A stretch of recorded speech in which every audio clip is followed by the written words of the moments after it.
भूतिया story world.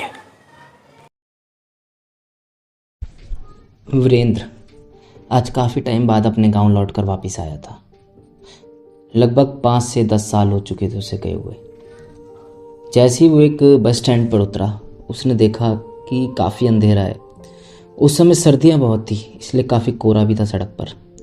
तो वीरेंद्र ने सोचा कि क्यों ना मैं इसी जगह बैठ करके थोड़ा वेट करूं। क्या पता कोई गाड़ी या फिर कोई वाहन मुझे जाने के लिए घर तक मिल जाए। बस स्टैंड से वीरेंद्र का घर जो है 20 किलोमीटर की दूरी पर था। पैदल चलना भी कोई समझदारी नहीं थी, क्योंकि सर्दी का टाइम बहुत था और सर्दियों में अक्सर न जाने क्यों लोग 8 से 9 बजे के बीच में अपने घर में घुस जाते हैं। और वो तो एक गाँव का इलाका था जहाँ पर कि लोग जल्दी ही अपने घर में सो जाते थे।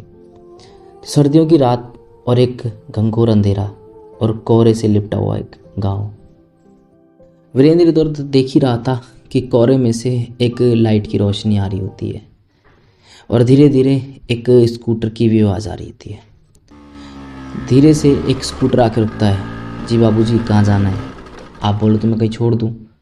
वीरेंद्र जैसे ध्यान से देखता है कि एक आदमी जो कि अपने स्कूटर पर, पुराना सा खटारा सा स्कूटर, वीरेंद्र से पूछता है कि भाई साहब कहाँ जाना है, बताओ तो मैं छोड़ देता हूँ। वीरेंद्र ने कहा कि मुझे बिरानपुर जाना है। बिरानपुर जो कि यहाँ से 20 किलोमीटर दूर है और उस आदमी को बिरानपुर से पहले ही जाना था। तो वीरेंद्र ने उसको मना कर दिया। बोला कि नहीं भाई साहब, आप जाइए, क्यों तकलीफ़ करते हैं मेरे लिए। आपको अलग दिशा में जाना है, मुझे अलग दिशा में, कोई बात नहीं, मैं चला जाऊँगा। ये कह करके वीरेंद्र ने उसको आगे भेज दिया और वो आदमी भी आराम से वहाँ से चला गया। तो जैसे ही वीरेंद्र दोबारा से स्टैंड पर बैठता है तो उसे काफ़ी ठंड लगने लगती है। तो सोचता है कि क्यों ना एक सिगरेट जला ली जाए। तो जैसे ही वो अपने जेब से सिगरेट निकालता है तो देखता है कि वो आदमी फिर से स्कूटर पर आया और बोला कि भाई साहब, सिगरेट पीना हानिकारक होता है और ये आप गलत कर रहे हैं, आपके शरीर के लिए ठीक नहीं है। वीरेंद्र ने जैसे ही देखा और बोला कि भाई साहब, आप तो आगे गए थे ना उस तरफ, तो आप इस तरफ से वापस कैसे आ गए? तो उस आदमी ने बोला कुछ नहीं, मैंने सोचा क्यों ना आपकी मदद ही कर दी जाए। वैसे भी अपने इस पुराने गांव में आजकल कोई किसी की मदद नहीं करता, क्यों ना दोबारा से मदद की जाए। तो वीरेंद्र भी सोचता है कि यार क्या करूँगा, इधर भी बैठा रहूँगा सुबह तक, इससे बड़े भाई साहब के साथ ही निकल लेता हूँ। मन ही मन वह कहता है कि वैसे भी तो ये फालतू में घूम ही रहे हैं, क्यों ना मुझे छोड़ने की तकलीफ़ करते। वीरेंद्र जो कि एक काफ़ी तेज़ दिमाग का था, काफ़ी चालू टाइप का लड़का था, पर वो स्कूटर वाले के सामने इतना भोला बन के दिखा रहा था कि जैसे वो कितना सीधा और शरीफ आदमी हो। वो स्कूटर पे बैठ जाता है। स्कूटर फिर एक बार स्टार्ट होता है, वही खटारा स्कूटर अपनी आवाज़ के साथ। तो स्कूटर आगे चलता है तो वो पूछ ही लेता है कि भाई साहब, वीरेंद्र आप कहाँ से आ रहे हैं? वीरेंद्र जवाब देता है कि मैं शहर गया था किसी काम से, अभी लौटा हूँ। तो एकदम से ही वीरेंद्र सोच ही रहा होता है और कुछ बात उसके मन में आई रहती है, तभी वो एकदम से उस स्कूटर वाले से क्वेश्चन करता है कि आपको मेरा नाम कैसे पता? आपने तो मुझे आज तक देखा भी नहीं और शायद जहाँ तक है मैं भी आपको नहीं जानता।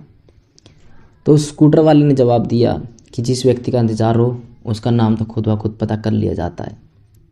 वीरेंद्र को कुछ समझ नहीं आया। सोचा गांव के लोग हैं, उल्टी सीधी बातें करते हैं, छोड़ो, पहेली बुझाना मुझे क्या करना। तो वो लोग आगे जा ही रहे होते हैं कि एकदम से 3-4 कुत्तों की आवाज़ें उनको आने लगती है। तो वीरेंद्र जैसे ही देखता है, और कुत्ते ऐसा होता है कि वो किसी चीज़ को देख करके भौंक रहे हों, किसी चीज़ को देख करके भौंक रहे हैं, काफ़ी तेज वो भौंकते हैं।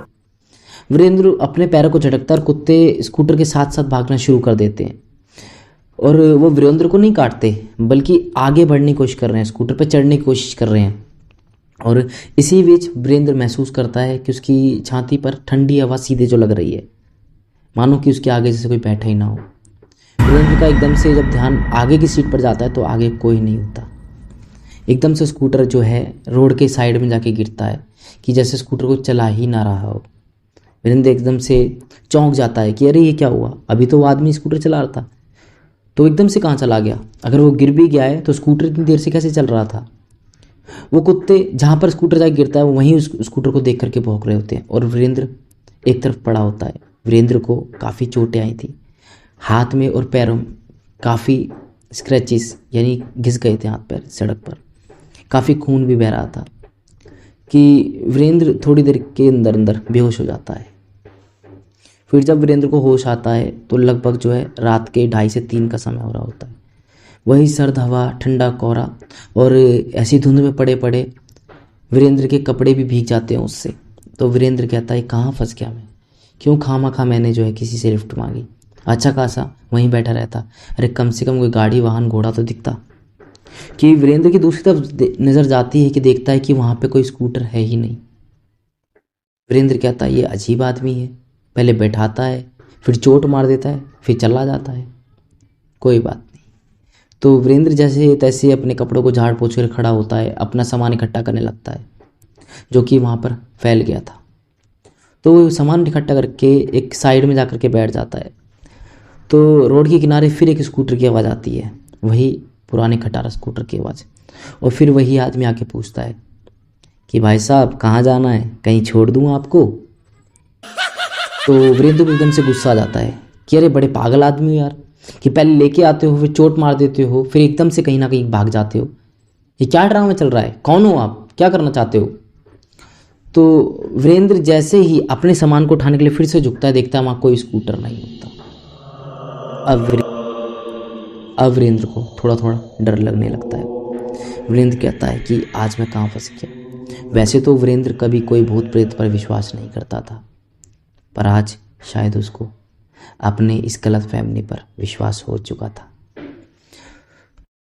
जैसे तैसे वीरेंद्र पैदल पैदल पूरी रात चल के लगभग 1 से 1.5 घंटे के अंदर अंदर लंगड़ाते लंगड़ाते अपने गांव पहुंचता है बिरानपुर। देखता है कि वहां पर अब काफ़ी सारे घरों में एक छोटी छोटी इक्का दुक्का लाइटें जल रही हैं, क्योंकि गांव में आप जानते हैं अक्सर लाइटें नहीं होती तो लोग अपने इन्वर्टर से ही काम चलाते हैं। तो धीरे धीरे करके अपने गांव में घुसता है लंगड़ाता हुआ। गांव के कुत्ते भी उसको देख करके भौंक रहे होते हैं। न जाने क्या आज अजीब सी बात हो रही थी बार वीरेंद्र के साथ कि कुत्ते उसका पीछा ही नहीं छोड़ सकते। वैसे तो ये कुत्ते कभी भी किसी को देख करके नहीं भौंकते थे। अब वीरेंद्र इतने साल बाद आया, हो सकता है कि वो उसको पहचान ना रहे हो। वीरेंद्र अपने मन में सोचता हुआ चलता रहता है। वीरेंद्र जैसे ही अपने घर के बाहर पहुंचता है वो गेट खटखटाता है, फिर दूसरी बार गेट खटखटाता है, फिर तीसरी बार खटखटाता है। अंदर से कोई भी बाहर नहीं आता। फिर थोड़ी देर बाद जब दोबारा वीरेंद्र कोशिश करता है, दोबारा से गेट बजाता है, तब अंदर से आवाज़ आती है, कौन हो भाई, इतनी रात को क्या लेने आए हो। वीरेंद्र जवाब देता है, मैं हूँ बाबूजी वीरेंद्र। ये आवाज़ वीरेंद्र के पिताजी की थी। पिताजी आते हैं, गेट खोलते हैं और सामने देखते हैं कोई भी नहीं होता। फिर वो थोड़ा सा बाहर निकल करके दहलीज से इधर उधर देखते हैं तो देखते हैं कि कोई भी नहीं है। वीरेंद्र कहता है, अरे बाबूजी मैं यहाँ खड़ा हूँ, बाहर कहाँ जा रहे हो, चलो अंदर चलिए। वीरेंद्र को लगता है कि शायद पिताजी को लगा है कि वो किसी और को भी साथ लेके आया है, पर वीरेंद्र गलत था। जब वीरेंद्र अंदर जाता है, पिताजी भी गेट बंद करके आ जाते हैं, तब वीरेंद्र अपनी माँ को कहता है, देखो माँ मैं आ गया। माँ जो कि सीधे उनके पिताजी की तरफ निकल जाती है कि कौन था वीरेंद्र के बापू। वीरेंद्र के पिताजी कहते हैं, कोई भी नहीं, हो सकता है कि किसी ने मजाक किया हो, गेट बजा कर कोई भाग गया। वीरेंद्र कहता है, अरे मैं था, मैं इधर देखिए। तब भी उसे कोई नहीं देखता। वीरेंद्र झल्ला करके एकदम से एक गिलास पर हाथ मारता है जो उसकी साइड में बड़े टेबल पे होता है, क्योंकि इतनी चोट लगी है और कोई मुझे देख नहीं रहा इस गुस्से में। पर एकदम से गिलास गिरने की वजह से उसकी माँ का ध्यान उसकी तरफ जाता है। देखती है कि वहाँ गिलास पड़ा है पर वहाँ कोई है नहीं। वीरेंद्र कहता है, माँ देखो मैं इधर खड़ा हूँ, कोई भी देख नहीं रहा, क्या मजाक चल रहा है ये। तब इधर उधर देखने के बाद वीरेंद्र देखता है कि शीशे के सामने के जब वो खड़ा होता है तो शीशे में उसकी परछाई नहीं होती। जी हाँ, शीशे में उसकी परछाई नहीं होती। क्यों? क्योंकि जब शीशे में परछाई उसकी होती है जब कोई जिंदा व्यक्ति हो। वीरेंद्र काफ़ी परेशान हो जाता है कि कोई इसको देख नहीं पा रहा, कोई इसको सुन नहीं पा रहा। तब वीरेंद्र सोचता है, चलो छोड़ो, सुबह देखी जाएगी, मैं काफ़ी थक गया हूँ तो थोड़ा आराम ही कर लेता हूँ। वीरेंद्र जाकर के सामने पड़ी चारपाई पर लेट जाता है। वीरेंद्र जब सुबह उठता है तो देखता है कि उसके घर के बाहर काफ़ी भीड़ लगी हुई है, काफ़ी शोर शराबा हो रहा है, चीख पुकार मची हुई है। वीरेंद्र कहता है ये क्या हुआ, रात को मैं आया और सुबह ही घर के बाहर चीख पुकार मच रही है, हो सकता है कि गांव में कहीं लड़ाई झगड़ा हुआ होगा, इसका शोर है। तो वीरेंद्र जैसे ही बाहर जाता है देखता है कि सामने एक सफ़ेद कपड़ों में यानी कफन में लिपटा हुआ एक आदमी लेटा हुआ है, जिसके आसपास वीरेंद्र के माता पिता रो रहे हैं, गिड़गिड़ा रहे हैं, वापस उठने की मिन्नतें कर रहे हैं। वीरेंद्र एकदम से हैरानी में पड़ जाता है कि ये कौन है और मेरे माता पिता इसके लिए इतना क्यों परेशान हो रहे हैं, कोई रिश्तेदार भी हमारा आसपास नहीं रहता। तो सारे गांव के लोग इकट्ठा होकर के उसकी माँ को संभालते हैं कि देखो अब वीरेंद्र वापस नहीं आ सकता, तो अपने आप को संभाले, सहानुभूति देते हैं उन्हें। कुछ गांव के लोग वीरेंद्र के पिताजी को कहते हैं कि भाई साहब देखिए सुबह का समय हो गया है और डेड बॉडी को ज़्यादा देर घर पे रखना भी ठीक नहीं है क्योंकि आज अमावस का दिन है, तो चलिए इसका अंतिम संस्कार का चलने चलते हैं।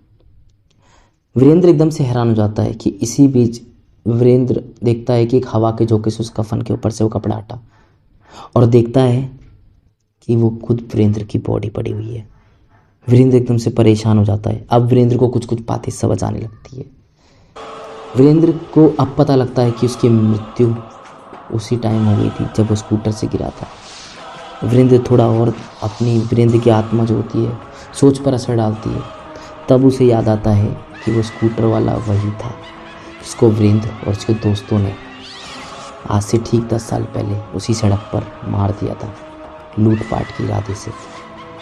वीरेंद्र जो कि एक काफ़ी क्रिमिनल माइंडेड व्यक्ति था, उसने काफ़ी लोगों को ऐसे लूटा था, पर उस दिन गलती से उस आदमी की मौत उसकी हो गई थी।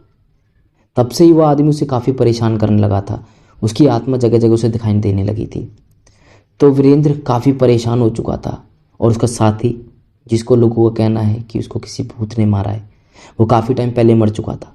तो वीरेंद्र इस बात से डर करके गांव छोड़ करके भाग गया था बिना किसी को कुछ बताए।